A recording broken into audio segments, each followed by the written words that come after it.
What up, y'all? It's your boy, Mr. Downtown Ray Melo, and you're listening to the Entertainment Report on iHeartRadio, live from Dubai for Thursday, March 16th, 2017, delivering some major stories and trends going on in the world of entertainment and beyond. You can follow the show on Facebook, Twitter, or Instagram, facebook.com/The Entertainment Report with Ray Melo, that's REYMELO, on Twitter at The Enter Report, or on Instagram at The Entertainment Report. You can listen to the show anytime you want on iHeartRadio. Just go to iHeart.com or your iHeart phone app, search for The Entertainment Report, and it'll take you to the page.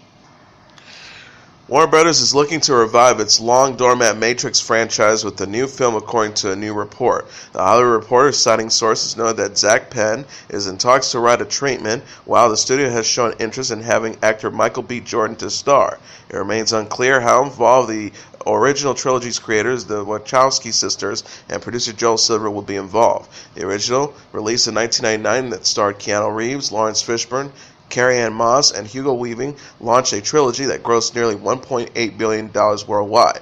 Reeves discussed the possibility of one day revisiting the series while promoting his latest film, John Wick Chapter 2, saying that he would only return if the Wachowskis were involved. He told Yahoo Movies they would have to write it and direct it, and then we'll see what the story is, but yeah, I don't know, that'd be weird, but why not?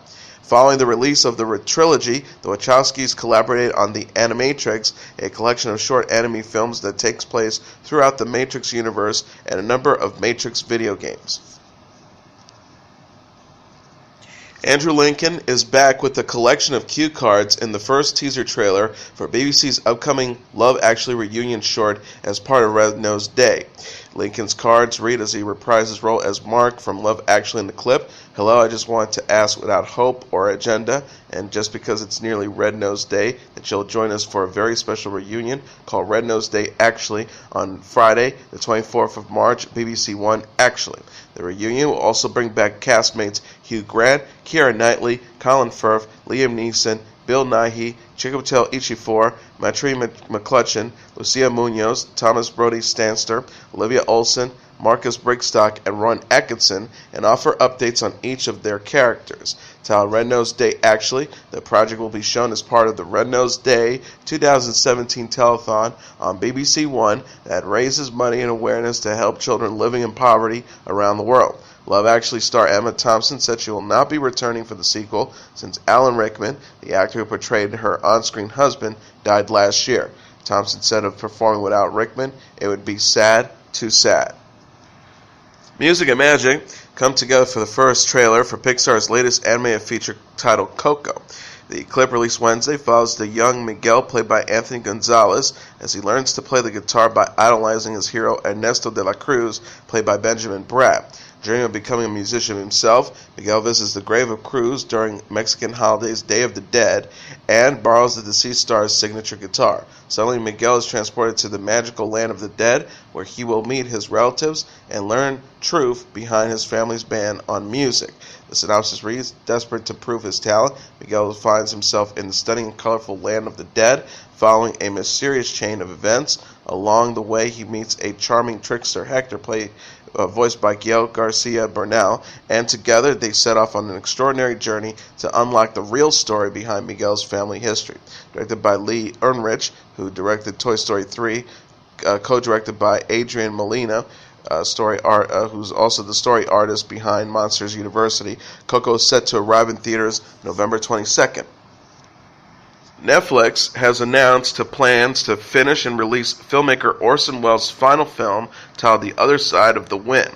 The film, which has been in development for 40 years, was left unfinished by Welles upon his death in 1985. The New York Times reported that after previous attempts to complete the film, a production team consisting of Frank Marshall, who was a line producer on the film, Jan Riersma, and Peter Bogdanovich, who acted in it, secured the rights to the 1,830 reels of footage that were stored in a warehouse outside Paris. Marshall, Riersma, and Bogdanovich turned the crowdfunding site Indiegogo to raise the $2 million needed to complete the project, but the team was only able to raise $406,605. Now Netflix has stepped in to cover the rest of the cost and see the film finally released. Ted Sarandis, the Netflix chief content officer, says, like so many others who grew up worshiping the craft and vision of Orson Welles, this is a dream come true.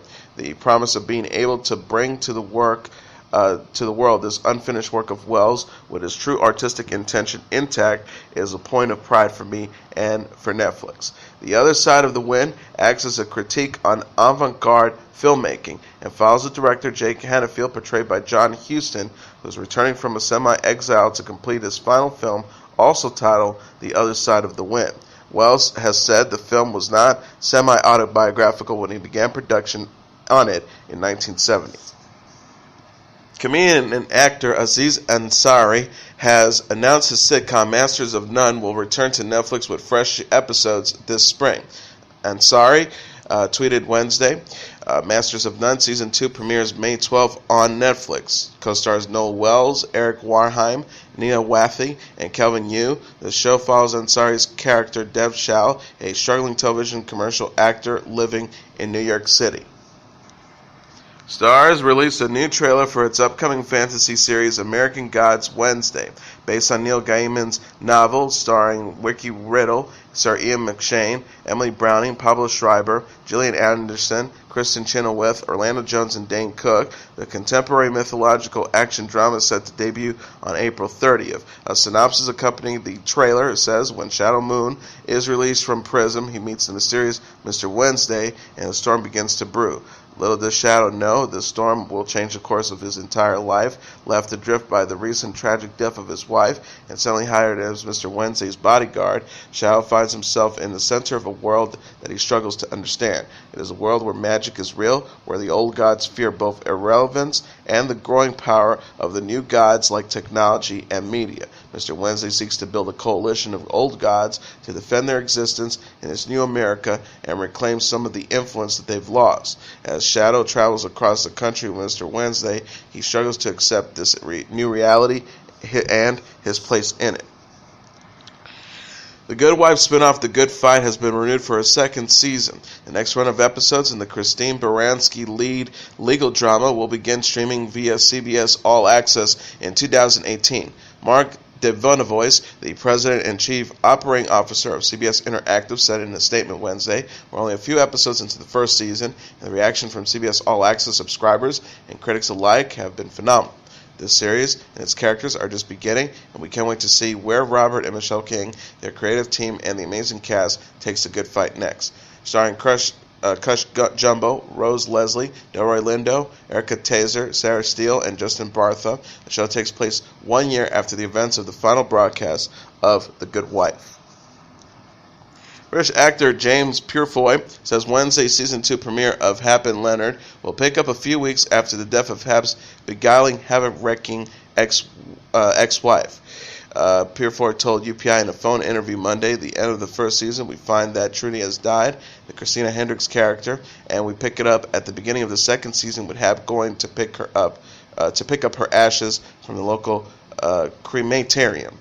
He says, so it's really not very long in terms of a time jump, so he is in mourning really at that stage, but also there's a sense that this chapter of his life has finally come to an end, that Trudy has dropped in and out of his life over the past 20 years, pretty much always to negative effect, and that's now not going to happen anymore. But she was somebody that he did profoundly love and was deeply in love with, so with her gone, he has now really only got Leonard. And in the new season, Leonard and I find ourselves in the middle of an investigation about a child murderer. With the discovery of a skeleton underneath Leonard's house, it soon becomes apparent that Leonard is going to be the chief suspect. So what we need to do is we need to find a way to make sure that that doesn't happen and that Leonard is given freedom again, the actor explained. Acknowledging that Michael K. Williams' Leonard is leading the story in many ways, in the 6 new episodes, Purefoy emphasized Hap also taps into talents he didn't really know he had in an effort to save his lifelong friend. Purefoy says, Hap in the season finds that he really is good at being a part-time investigator or an amateur investigator, and for the first time in his life, he's actually got his mojo, really got his mojo back because he suddenly realizes he's good at this. He's good at trying to bring all these bits of information together, these strands of information together, and he is passionate about it because the person who he may lose if he fails is the only other person left in his life, which is Leonard, and that is really important. Based on the popular stories by J.R. Lansdale, the small-screen series is set in 1980s Texas. It airs on Sundance TV. Leah Remini's controversial Scientology series was renewed Wednesday for a second season. The 46-year-old actress said in a press release that she feels compelled to continue the A&E docuseries Leah Remini Scientology and the Aftermath for another season. Remini says it became clear to us that although we were telling painful stories of former members of the Church of Scientology, this show is resonating strongly with people everywhere. This show is really about standing up for what is right and not letting bullies have their own way. She also added, our intention is to send a clear message to abusers that they will not go unchecked and will not be permitted to continue harming people without being questioned and challenged. We felt compelled to proceed with another season to continue to reveal truths and seek justice for all victims. Scientology and the Aftermath completed a 9-episode first season in January. The show sees Remini, a former member of Scientology, interview others about their experience with the church and the lasting impact it had on their lives. The actress told The Hollywood Reporter the way the organization has responded without taking responsibility for what they do to people, I need to continue. The Church of Scientology has been critical of Scientology and the Aftermath, even establishing a website to dismiss the series. It describes the show as, quote, nothing more than a scripted, rehearsed, acted, and dramatized work of fiction. Gal Gadot reflected on her pregnancy Tuesday on Instagram as the Wonder Woman star waits to give birth to her second child. The actress wrote alongside a photo of herself holding her baby bump while wearing a black Wonder Woman t-shirt, #NoFilterMoment, with the daily routines of life, family, and work. I'm distracted all day long. And she also wrote, today I had a moment with myself when I was looking out the window at the beautiful clear blue sky. I realized that I'm 9 months pregnant and soon we'll have a new love pup as an addition to our family. Could not be more grateful to the universe, sending you guys some positive gratitude and energies. The 31-year-old is expecting her second child with husband Yaron Versano. The couple welcomed their first child, daughter Alma, in 2011. Wonder Woman stars Gadot in the title role and is arriving in theaters June 2nd. The latest trailer for the film features Gadot training to become the iconic heroine before she travels to London during World War I. Kaley Cuoco's boyfriend got closer to her ex-beau and Big Bang Theory co-star Johnny Galecki on Tuesday. Carl Cook, a 26-year-old equestrian, shared a funny moment with the 41-year-old actor while visiting Cuoco on the CBS sitcom set. The actress captioned a photo on Instagram of Galecki holding and puckering up to Cook. Then this happened. At Sanction, Johnny Galecki, get off my man, at Mr. Tan Cook. Coco herself cozied up to Cook in another picture she shared with her 3.2 million followers. The equestrian was one of several guests to watch the actress and her co-stars film an episode. Coco wrote, can you tell I love when this guy comes to visit me at work? At Mr. Tan Cook. Coco and Cook were first linked in March 2016 following the star's split from husband Ryan Sweeting. Jane Galecki, who played Penny and Leonard on The Big Bang Theory, gave it in secret from 2008 to 2010. The actress said of Galecki in an interview with What Happens Live in 2015, we dated like 5 years ago, so I think we both move on. She added, Johnny is actually one of my best friends. It's a situation that ended well. It's been such a long time, so it's great. I got lucky. Coco celebrated The Bachelor Season 21 finale with Cook this week during a date night at home.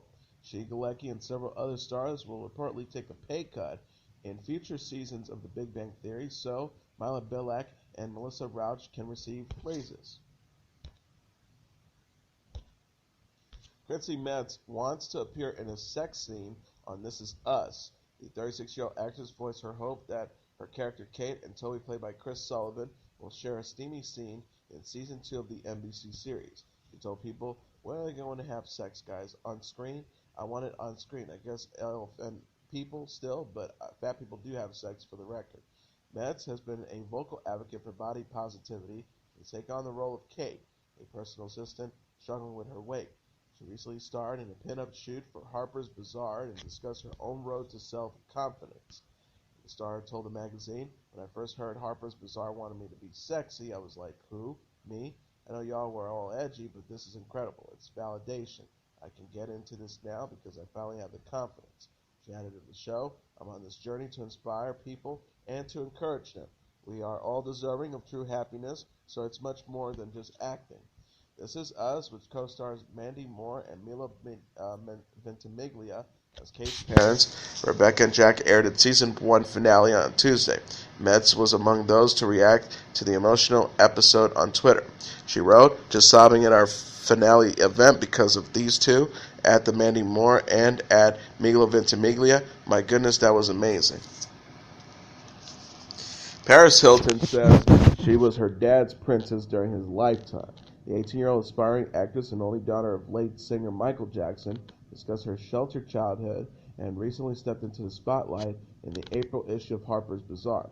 She said of her dad and siblings Prince and Blanket, "When I was a kid, I was with my dad and my two brothers. Growing up, I was treated as the favorite because I was the only girl. I was the princess. I was perfect in my dad's eyes." Jackson, who was 11 years old when her father died in 2009, grew up hidden from the public eye of her dad's Neverland Ranch. She admitted she was shocked when she was introduced to the cruel realities of the world. The star shared, "The first 12 years of my life I was homeschooled, which means that the only interactions I ever had were with family members or other adults." She admitted, "I didn't have social skills. I had to force myself to learn so fast. For the past 6 years, I've been learning to communicate, and I think I've gotten pretty good at it." Jackson landed a contract with IMG Models this month and made her acting debut on last week's episode of the Fox series Star. She also appeared on the cover of and gave a buzz about interview for the February 9th issue of Rolling Stones. The teenager told Harper's Bazaar, "All anyone wants to talk about is my father, and it makes me sad." Jackson had opened up about Michael and her troubled teenage years in the Rolling Stones feature. She said she attempted suicide multiple times following her dad's death and was also sexually assaulted at the age of 14.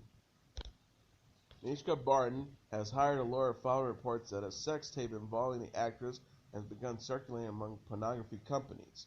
Barton's attorney, Lisa Bloom, said in a statement Tuesday on Facebook, "I'm very proud to represent actress Mischa Barton, who is courageously standing up for her rights. It has been reported that naked or sexually explicit images of Ms. Barton are being shopped around. Ms. Barton does not consent to any disclosure of any such images. She believes that she was recorded without her consent by someone she was seeing at the time," she continues.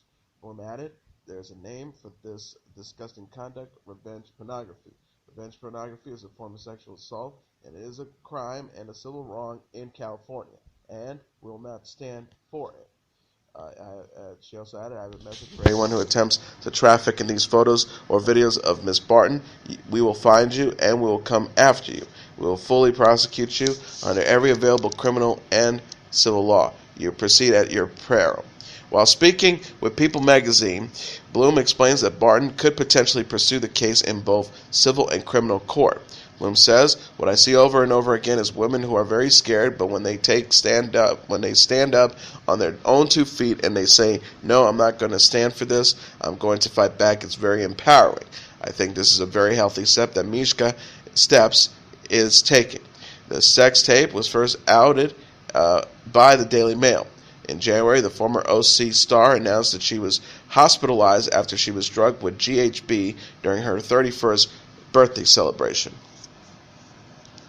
Aubrey Plaza told Conan O'Brien that her role on FX's marvelous show Legion was originally meant to be played by a middle-aged man. The 32-year-old actress told the late-night host on Tuesday night that she had coffee with show creator Noel Hawley, and he asked her to play the role of Lenny. She explained, "I remember having coffee with him. I was on crutches at the time because I had torn my ACL. I don't know. That has nothing to do with it, but maybe there was something in my behavior." O'Brien says, "That made you think of you as an older man on crutches." Plaza continued, that made him think I was like an old man ordering black coffee with no sugar. I don't know what it was, but he asked me to do it, and I said yes." O'Brien says it was more like she has the attitude of an older man. The actress said it was really complicated and hard to explain. She says it's Marvel, so it's one of those shows. It's very trippy and kind of hard to talk about, but yeah, I am many things, and an old man is one of them. Conan said, "That's quote going to follow you for the rest of your life." Legion also stars Downton Abbey's Dan Stevens, Rachel Keller, Jeremy Harris, Amber Midthunder, Kay Alston, and Bill Irwin, and airs on Wednesdays at 9 p.m. Eastern Standard Time on FX. John Legend says he did the best he could to support wife Chrissy Teigen through her postpartum depression. The 38-year-old singer opened up in an interview with People magazine about the 31-year-old model's struggle with the condition following daughter Luna's birth in April. Legend told the magazine, "For me as a husband, it was my job to do the best I could to support her and understand what she was going through and do whatever I could to help her. I feel like that was the least I can do." He advised, "As a man, you don't know internally what it feels like. You should read about it and understand what it is and really just be there to help. You need to be present and you need to be compassionate. And we're learning and trying to figure it out as we go. At least do that and try to figure it out together." Teigen went public with her battle with postpartum depression in the April issue of Glamour. Legend said he was proud of his wife for coming forward and showing that the condition is, quote, hard for everyone, regardless of their success or resources. Singer said, "I'm glad she wrote about it. I think it's powerful for her to let a lot of women know that they're not alone. And no matter how much money you have or fame, anybody can feel that." Teigen was diagnosed with postpartum depression in December after dealing with painful physical symptoms and spontaneous crying for months. Her condition improved after she started taking an antidepressant. She told Glamour, "I'm speaking up now because I want people to know it can happen to anybody. I don't want people who have it to feel embarrassed or to feel alone. One thing I do know is that, for me, just merely being open about it helps." Ilana Glazer recently tied the knot with David Rooklin. The 20-year-old actress confirmed in an Instagram post Wednesday that she quietly wed her fiancé after several years of dating. She captioned a photo of herself and Rooklin in their wedding attire. "We got married, #white love." Glazer's friend Phoebe Robinson had sparkled speculation Monday at sharing a picture of the actress and Rooklin on her own account. She offered belated congratulations to the couple in the caption. Robinson captioned a regram photo of the pair. "Belated congrats to these beautiful angels on getting hitched. Love you hard and deep. You're truly #relationship G goals and inspiring me. #YQY. Sources previously told Metro that Glazer and Rooklin married at New York City's Hall in February. The couple were first linked in 2014 after Glazer and Broad City co-star Abby Jacobson were profiled in The New Yorker. The magazine described he is a scientist, talking about Rooklin at the time, a trim, clean-cut white man in his 30s with glasses. Glazer played Ilana Wexler on Broad City, which premiered on Comedy Central in 2014. The series will return for a fourth season in August. Hilary Duff says life sometimes sucks as a divorced single mom. The 29-year-old actress said in the April issue of Red Book that she learned to parent Luca, her 4-year-old son, with ex-husband Mike Cormy, on her own. Duff told the magazine, "Some of my friends tell me, God, it must be so nice you get a break from your kid because you share him. I'm divorced and it sucks." Well, it did suck for a while. Now it's just normal. She qualified, but it's true. I do get a break. I had Luca by myself for a few weeks, no help, when Mike was on the road, and when he got home, I was like, he's yours, bye. Duff split from Cormy in 2014 and more than 3 years of marriage, and finalized her divorce in February 2016. She confessed she often experiences feelings of guilt as she struggles to balance motherhood and her career. Starz asserted, "I always feel torn or guilty about something. I'm not working right now, and at first I stress about that, like, oh, I shouldn't stay still this long, and that's ridiculous. I have a child. It's totally fine to not be slammed all the time. It feels really good to not be on someone else's shoes and schedules besides Luca. I'm basically his chauffeur." Duff defended herself against mom shamers in December after sharing a photo on Instagram of herself kissing Luca on the lips. Some social media users deemed the display of affection as inappropriate and wrong. Adam Levine says he hopes his daughter's first words will be dada. A 37-year-old singer and television personality said on Tuesday's episode of The Tonight Show starring Jimmy Fallon that he and wife Bahati Prinsloo are competing for daughter Dusty Rose's impending milestone. Levine told host Jimmy Fallon, "I've been working dada hard. You do slip it into every single thing you say. Like, if she's being cute, you're like, oh my god, look how cute you are, dada." He adds, "We've gotten some dada-esque sounds, but nothing concrete, but I'm working super hard at it, and my wife is working mama, so it's a battle to the finish, but we'll see." Levine and Prince married in 2014 after 2 years of dating and welcomed Dusty Rose in September. The couple brought their daughter to the singer's Hollywood Walk of Fame ceremony in February. He said of his speech, "I have a daughter. I have the most beautiful wife in the entire world. I am the luckiest person who has ever lived. It has nothing to do with me. It has to do with the people who love me." Levine is the frontman of the pop rock band Maroon 5, last released the album V with the group in 2014. He also serves as a coach on the NBC reality competition The Voice with Blake Shelton, Gwen Stefani, and Alicia Keys. And here are the top 10 songs on the Billboard Hot 100 singles charts for the week of March 25th. Number 10, The Chainsmokers featuring Halsey with Closer. Number 9, The Clean Bandit featuring Jean Paul and Anne-Marie with Rockabye. Number 8, Big Sean with Bounce Back. Number 7, The Chainsmokers with Paris. Number 6, Kodak Black with Tunnel Vision. Number 5, Rihanna with Love on the Brain. Number 4, Zayn Malik and Taylor Swift with I Don't Want to Live Forever, 50 Shades Darker. Number 3, Bruno Mars with That's What I Like. Number 2, Migos featuring Lil Uzi Vert with Bad and Bougie. And the number 1 song on the Billboard Hot 100 singles charts for the week of March 25th, Ed Sheeran with Shape of You. And now let's take a look at what happened on this date in entertainment history. On this date in 1970, Motown soul singer Tammy Terrell dies. Over a span of just 12 months, beginning in April 1967, the duo of Marvin Gaye and Tammy Terrell enjoyed a string of 4 straight hits with some of the greatest love songs ever recorded at Motown Records. Sadly, only the first 2 of those 4 hits were released while Tammy Terrell was still well enough to perform them. In October 1967, just 6 months after the release of the now classic Ain't No Mountain High Enough, Terrell collapsed on stage during a live performance at Virginia's Hampton-Sydney College. 2.5 years later, on this date in 1970, she died of complications from the malignant brain tumor that caused her 1967 collapse. Tammy Terrell was only 24 years old at the time of her death, but she already had more than 10 years of show business experience behind her. At the age of 13, working under her given name Tammy Montgomery, she was appearing as an opening act in the Philadelphia area for the likes of Gary U.S. Bonds and Patti LaBelle and the Bluebells.